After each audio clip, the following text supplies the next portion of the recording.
ബിസിനസ്സിലൊക്കെ അതൊരു സർപ്രൈസ് ആയിപ്പോയി കേട്ടോ. ഞാൻ ഒരിക്കലും അത് എക്സ്പെക്ട് ചെയ്തില്ല. But thank you so much. Thank U. പിന്നെ ഞങ്ങൾ ബോർഡിലെ ബോർഡിലെ ഡയറക്ടറായിട്ട് നിങ്ങൾ രണ്ടാളും തിരഞ്ഞെടുത്തു.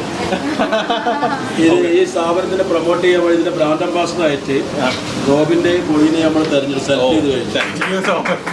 അത് കൂടാണ്ട് ഇതിന്റെ ഏറ്റവും വലിയ സംഭവം എന്താ വെച്ചാൽ ഇതുപോലൊരു കുട്ടികളുണ്ടെങ്കിൽ കുട്ടികളുടെ അമ്മമാരാണ് ഏറ്റവും കൂടുതൽ നമ്മുടെ വീട്ടിൽ നമുക്ക് എന്തെങ്കിലും സംഭവിച്ചാൽ നമ്മളെ ഉമ്മമാര് അല്ല അവരാണ് ഏറ്റവും കൂടുതൽ വേദന സഹിക്കുക. അപ്പൊ അവരെപ്പം വിചാരിക്കുക എന്താ വെച്ചാൽ ആദ്യം ഞാൻ എന്താ കുട്ടി മരിക്കണം എന്ന് വിചാരിക്കുക, അതിനുശേഷം ഞാൻ മരിക്കാൻ പാടുള്ളൂ എന്നാണ് പ്രാർത്ഥിക്കുന്നത്. കാരണം കുട്ടീനെ ആരും നോക്കുന്നുള്ളതാണ്.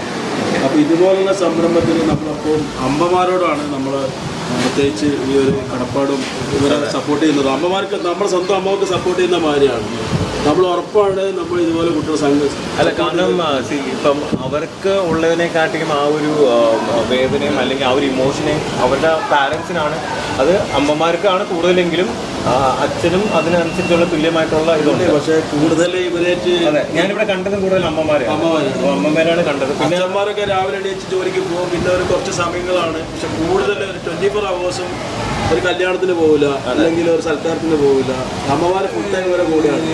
പിന്നെ എന്താ പറയുക, സ്പൈസിലൊക്കെ എനിക്ക് തന്നിരിക്കുന്ന ഒരു വലിയ റെസ്പോൺസിബിലിറ്റി. കാരണം എനിക്കും പൊടിക്കും. കാരണം ഇങ്ങനെ ഒരു ഇതിൻ്റെ ബ്രാൻഡ് അംബാസഡർ ആവുമെന്ന് പറയുമ്പം ഞാൻ പറഞ്ഞില്ലേ, ഞാൻ നേരത്തെ പറഞ്ഞ കണക്ക് ഇതിൻ്റെ ഒരു സമയം എൻ്റെ, കാരണം നമുക്ക് ഏറ്റവും വലിയൊരു കാര്യം എന്ന് പറയുന്നത് സമയത്തിനാണ് ഞാൻ കൂടുതൽ വാല്യൂ കൊടുക്കുന്നത്. നമ്മുടെ സമയം ഒരാൾക്ക് വേണ്ടി സ്പെൻഡ് ചെയ്യുക എന്ന് പറയുന്നതാണ് ഏറ്റവും വാല്യൂ കൊടുക്കുന്ന ഒരു കാര്യം. ഇപ്പം ഫൈസലൊക്കെ പറഞ്ഞ് നടക്കുകയാണ്. ഫൈസലൊക്കെ പറയുന്ന ഓരോ കാര്യവും ഞാനത് കേൾക്കാറുണ്ട്. അതിനനുസരിച്ച് എൻ്റെ ലൈഫിൽ കുറേ മാറ്റങ്ങളും എനിക്ക് വരുന്നുണ്ട്. സോ അപ്പം ഈ ഒരു ബ്രാൻഡ് അംബാസഡർ എന്ന് പറഞ്ഞൊരു കാര്യം ഞാനത് എന്താ പറയുക, ഹാപ്പിയോടെ ഞാനത് സ്വീകരിക്കുന്നു. അതുമാത്രമല്ല എന്നാ കഴിവതും ഞാനത് എന്നെ കൊണ്ട് പറ്റുന്ന രീതിയിലെല്ലാം ഞാൻ ചെയ്യുന്നതായിരിക്കും. അതുമാത്രമല്ല ഇതിനിപ്പം എൻ്റെയും കൂടെ സ്ഥാപനമാണ്. അപ്പം എൻ്റെ റെസ്പോൺസിബിലിറ്റിയാണ് ഇവിടെയുള്ള കാര്യങ്ങൾ കൂടെ നോക്കാൻ എന്നുള്ളത്. പൊടിയോ അതിനനുസരിച്ചുള്ള കാര്യങ്ങൾ ഹെൽപ്പ് ചെയ്യുന്നതായിരിക്കും. So thank you so much. ബിസിനസ്സിലൊക്കെ അതൊരു സർപ്രൈസ് ആയിപ്പോയി കേട്ടോ. ഞാൻ ഒരിക്കലും അത് എക്സ്പെക്ട് ചെയ്തില്ല. But thank you so much. Thank U.